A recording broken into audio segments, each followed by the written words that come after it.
ખેડૂત ભાઈઓ, આજના એપિસોડમાં આજના વિડીયોમાં આપણે ચર્ચા કરીશું આપણી ઉપજ મગફળીની. હવે મગફળીની ઉપજ પર આપણે જે છેલ્લી ચર્ચા કરી એને 4 દિવસ થઈ ગયા છે અને આજે જ્યારે આપણે ચર્ચા કરીએ છીએ ત્યારે વચ્ચેના વીતેલા 4 દિવસ દરમિયાન બજારની સ્થિતિ કેવી રહી એની આપણે ચર્ચા સૌ પહેલા કરીશું અને ત્યાર પછી અત્યારના સમયે હવે આપણી પાસે જે કાંઈ મગફળી છે ખેડૂતો પાસે એ મગફળી પર આપણે નિર્ણય શું કરવો, આ ચર્ચા એટલે આપણા ખેડૂત સમુદાય વચ્ચે સૌથી અગત્યની ચર્ચા. કારણ કે અત્યારે ભાવોની સપાટી જ્યાં પહોંચી છે ત્યાંથી હવે મગફળીના ભાવમાં વિશેષ સુધારાની સંભાવના કેટલી છે કે નથી, આ સવાલ મહત્વનો. સાથે સાથે બજાર અત્યારે જ્યાં છે એ લેવલે આવનારા સમયમાં કેટલો સમય સુધી ટકી જાય, અગર તો એમાં ઘટાડો કે થોડી ઘણી નરમીની વિશેષ સંભાવનાઓ કોઈ છે કે કેમ, આ મુદ્દાઓના આધારે આપણે નિર્ણય કરતા હોઈએ છીએ કે આપણી પાસે સંચિત સંગ્રહિત જે કાંઈ ઉપજ છે એને આપણે અત્યારે વેચવી કે કેમ, જે સંગ્રહિત છે એમાંથી કેટલોક હિસ્સો વેચવો, કેટલોક સંગ્રહિત રાખવો, કયો વર્ગ હોય તો કેવો નિર્ણય કરવો, આ મુદ્દાઓ જે છે એ સૌથી અગત્યના મુદ્દાઓ. અને આજે આપણે જે કાંઈ ચર્ચા કરીએ છીએ એ આ મુદ્દાઓ ઉપર ચર્ચા કરીએ છીએ મિત્રો. તો આજના દિવસની આપણી મગફળી પરની આ ચર્ચામાં આપ સૌ દર્શક મિત્રો અવશ્ય બન્યા રહેજો.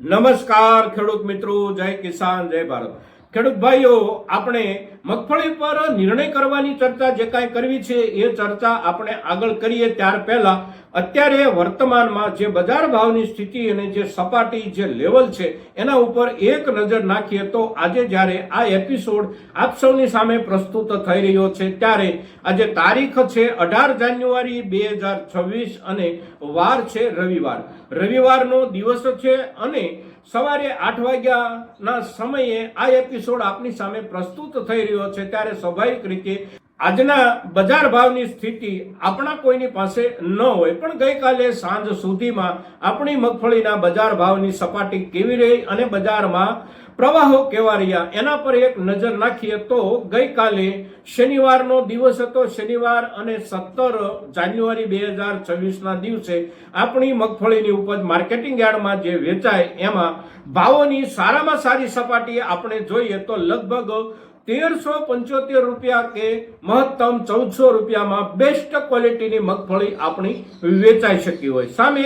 નીચેના દરજ્જે આપણે જોઈએ તો લગભગ 1050 કે 1075 મહત્તમ 1100 રૂપિયાથી આપણી મગફળીની નીચલી ક્વોલિટીનો દરજ્જો બજારમાં વેચાવાનો શરૂ થાય અને જે પ્રમાણે વર્ગ હોય એ પ્રમાણે વર્ગ પ્રમાણે સુધારા સાથે વધારા સાથે લગભગ 1375 રૂપિયાથી લઈને 1400 રૂપિયા સુધીના બજાર ભાવ. હવે એક્સ્ટ્રા સુપર બેસ્ટ ક્વોલિટી અને જે ક્વોલિટી હજી પણ બજારમાં ઓછામાં ઓછી આવતી હોય અથવા તો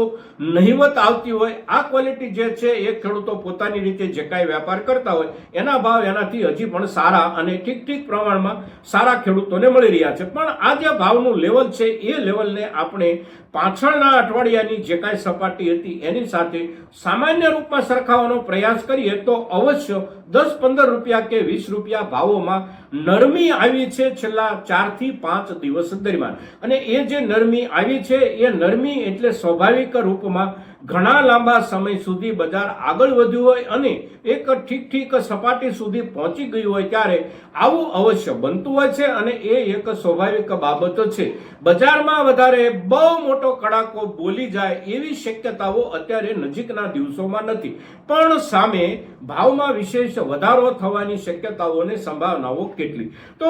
ભાવમાં વિશેષ વધારો મળવાની શક્યતાઓ અને સંભાવનાઓ જે સપાટી છે એ સપાટીથી વધારે બહુ મોટા પ્રમાણમાં મળવાની ઓછામાં ઓછી શક્યતાઓ હવે આપણે સમજવી જોઈએ. એટલા માટે કે આપણી મગફળીના બજાર ભાવની સ્થિતિ અત્યારે જે છે એ એકંદર ઉચ્ચતમ સ્થિતિ આપણે માનવી જોઈએ અને સમજવી જોઈએ. હવે અહીંથી વધારે ભાવ મોટા પ્રમાણમાં વધી જવાની શક્યતાઓ લગભગ ઓછી થઈ જાય, કારણ કે બજારમાં જે કાંઈ જરૂરિયાતો હતી, બજારને જે કાંઈ લાંબા ગાળા માટે પણ સંગ્રહ કરવાનો હોય એમાંથી પણ ઘણો બધો જથ્થો બજારે પોતાની રીતે ખરીદી લીધો છે, એટલે હવેના સમયમાં સામાન્ય સુધારો બને તો બજારમાં ખરીદી ટીકી રહે, પણ વધારે સુધારો કોઈને કોઈ રૂપમાં સળવળાટ સાથે દાખલ થાય તો ધીમે ધીમે ખરીદી ઘટે, અને ઘટતી ખરીદીનું પરિણામ એટલે આખરે સુધરતા બજારને બ્રેક લાગી જેવી. એટલે આવનારા સમયમાં બહુ મોટા સુધારાની શક્યતાઓ એકંદર ઓછી છે. હવે જે લેવલ અત્યારે છે આ લેવલે જળવાઈ રહે આપણું બજાર, એની શક્યતાઓ કેટલી? તો આ લેવલે બજારને જળવાઈ રહેવાની શક્યતાઓ એકંદર આપણે જોઈએ તો ઠીક પ્રમાણમાં છે. હવે બજારમાં આપણા ખેડૂતો તરફથી જે કાંઈ જથ્થો અત્યાર સુધીમાં વેચાયો હોય એ જથ્થામાંથી સરકારી ગોડાઉનમાં ગયેલા જથ્થાનું પ્રમાણ આપણે સામાન્ય રૂપમાં જોઈએ તો લગભગ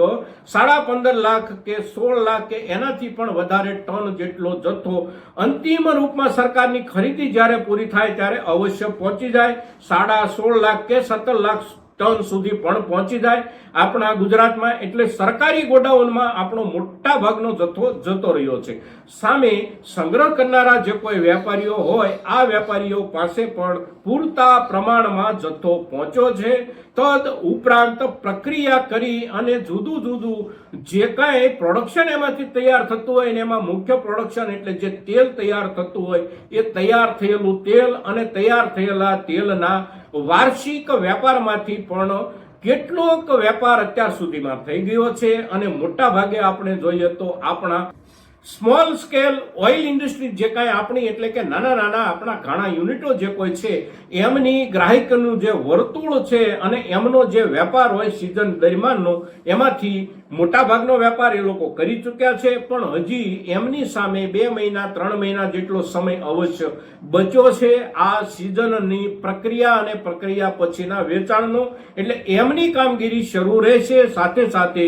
જે મીડિયમ સ્કેલ ઓઇલ મિલરો હોય કે હેવી સ્કેલ ઓઇલ મિલરો હોય એમના તરફથી જે કાંઈ બજારમાંથી ખરીદી થતી હોય એ ખરીદી એટલે મોટા ભાગે મીડિયમ દરજ્જાની ઉપજની ખરીદી, અને એ ખરીદી આવનારા પૂરેપૂરા સમય માટે નિરંતર શરૂ રહેવાની હોય છે. કારણ કે એમનો જે વેપાર હોય એ વેપાર વર્ષભર ચાલતો હોય છે. સામે આપણા નાના ઘણા યુનિટો છે એમાંથી લગભગ અડધાથી પણ વધારે યુનિટો એવા હોય છે કે માત્ર સિઝનમાં 3 મહિના કે 4 મહિના કામ કરતા હોય છે, અને ત્યાર પછી એમનું કામ લગભગ બંધ થઈ જતું હોય છે. હવે આવનારા સમયમાં એમની જે જરૂરિયાત હોય એ જરૂરિયાત પૈકીનો માલ એમણે બજારમાંથી અવશ્ય નિયમિત રૂપમાં ઉઠાવવાનો રહેશે. એટલે આ એક બજારની જરૂરિયાત, અને એ જરૂરિયાત એટલે આપણું બજાર અત્યારે જે ભાવની સપાટીએ છે એ ભાવની સપાટીએ જળવાઈ રહેવાની જે કાંઈ શક્યતાઓને આધાર હોય એ પૈકીનો એક આધાર. હવે એ સિવાયનો આધાર કયો આપણું બજાર જળવાઈ રહેવાનો? તો આપણું બજાર જળવાઈ રહેવાનો એ સિવાયનો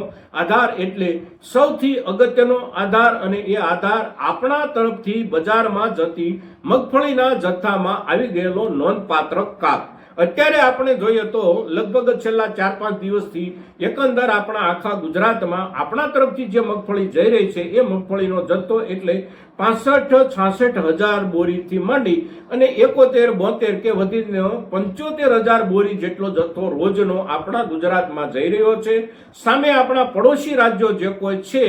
એ રાજ્યો એટલે રાજસ્થાન અને મધ્યપ્રદેશ, તો આ રાજ્યોમાં પણ એકંદર પુરવઠો નિયંત્રિત થઈ ગયો છે. એટલે અત્યારે જે દરજ્જે પુરવઠો જઈ રહ્યો છે આપણા તરફથી એ દરજ્જે પુરવઠો જતો રહે, અને ધીમે ધીમે એમાં હજી પણ થોડો કાપ આવતો રહે તો એ નિયંત્રિત જથ્થો અને નિયંત્રિત જથ્થા પછીનો આવતો રહેતો સામાન્ય રૂપમાં નિયમિત પ્રમાણમાં કાપ, એ કાપ આપણા બજારને અત્યારના ભાવોની સપાટીએ જાળવી રાખવા માટેનો એક સૌથી મહત્વનો આધાર ગણાય. એટલે અત્યારે બજારની જે સપાટી છે એ સપાટી આવનારા સમયમાં જળવાઈ રહેવા માટેના જે કોઈ આધારો છે એ આધારો સારા આધારો છે, અને એના આધારે આપણા ભાવની સ્થિતિ જળવાઈ રહી છે. હવે ભાવમાં ઘટાડાની શક્યતાઓ કેવી અને કેટલી? તો નજીકના દિવસોમાં કોઈ મોટો ઘટાડો થઈ જાય એવી શક્યતાઓ બહુ ઓછી છે. લાંબા ગાળે આપણે વિચારીએ તો સરકારે જે મગફળી આપણી પાસેથી ખરીદી છે એ મગફળીનો જથ્થો ગુજરાત સરકાર પાસે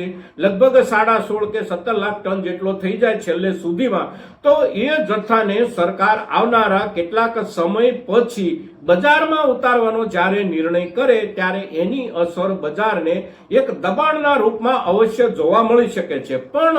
આગળના સમયમાં પણ આપણા તરફથી બજારમાં જતી મગફળીનો જથ્થો વધારે પ્રમાણમાં ઘટી જાય તો સરકારના જથ્થાના બજારમાં આવવાથી પણ ઝાઝો ફરક ન પડે. પણ આપણા તરફથી જતો જથ્થો વધારે ઓછો ન થાય અને સામે વ્યાપારીઓની માંગના કારણે, વેપારીઓના અવાજના કારણે સરકાર બજારમાં વહેલો જથ્થો ઉતારે, મોટા પ્રમાણમાં જથ્થો ઉતારે તો આપણા મગફળીના ભાવ પર એક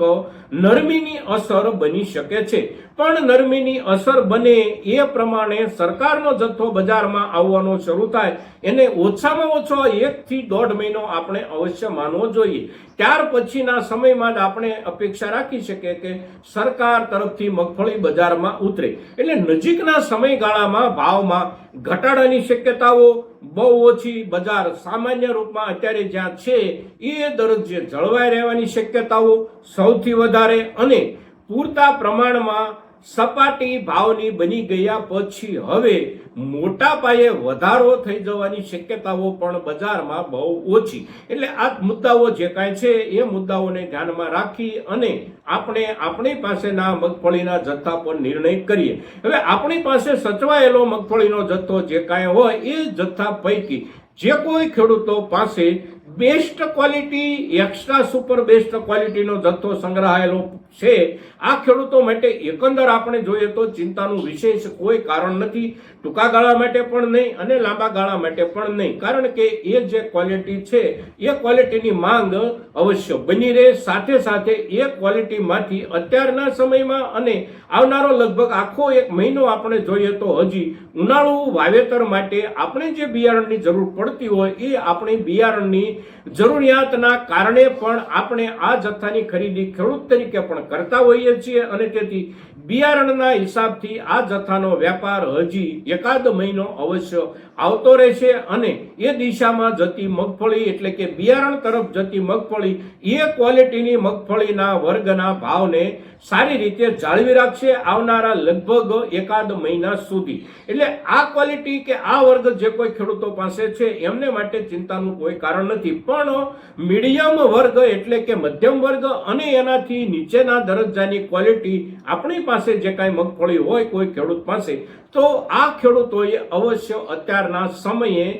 થોડું ઘણું અવશ્ય વેચવું આ જરૂરિયાત જેવું લાગી રહ્યું છે. કારણ કે આપણી પાસે સંચિત મગફળી જે કાંઈ હોય અને એમાં પણ ખાસ કરીને મીડિયમ દરજ્જો અને થોડો હલકો દરજ્જો હોય તો એના ઉપર મહિને, 1.5 મહિને કે 2 મહિને કેટલીક વિશેષ વિપરીત અસર થવાની સંભાવના હોય છે અને એ પ્રમાણે વિપરીત અસર એના પર બેસે તો જે તે સમયે ભાવોની સપાટી સારી હોય તો પણ આપણી ક્વોલિટીનો દરજ્જો થોડો નીચો જતા રહેવાના કારણે આપણને ભાવમાં ઘસારો પડવાની સંભાવના બને છે અને તેથી આપણી પાસેનો મધ્યમ ક્વોલિટીનો કે થોડા નીચલા દરજ્જાની ક્વોલિટીનો જથ્થો જે કાંઈ હોય એમાંથી આપણે થોડો જથ્થો આ સમયગાળા દરમિયાન અવશ્ય વેચતા રહીએ અને જે કાંઈ વર્ગ આપણી પાસે સારી રીતે લાંબા સમય સુધી સાચવી શકાય, બિયારણમાં વેચી શકાય, બિયારણ સિવાયના સારામાં સારી જરૂરિયાતના મોકે પણ જેની માંગ થઈ શકે એમ હોય આવા જથ્થા ઉપર આપણે એ પ્રમાણે નિર્ણય કરીએ મિત્રો. તો મગફળીની વર્તમાન બજાર સ્થિતિ સાથે સાથે આપણી પાસે સંગ્રહિત મગફળીના જથ્થા ઉપર શું વિચારીએ અને એકંદર આવનારા સમયમાં બજારના પ્રવાહો કેવા તૈયાર થઈ શકે આ દરેક મુદ્દાઓની જ્યારે ચર્ચા કરીએ છીએ ત્યારે આપણી આ ચર્ચા મહત્તમ ખેડૂતો સુધી પહોંચે ખૂબ જરૂરી છે અને એને માટે આપ સૌના પ્રયાસોની અપેક્ષા સાથે જય કિસાન, જય ભારત.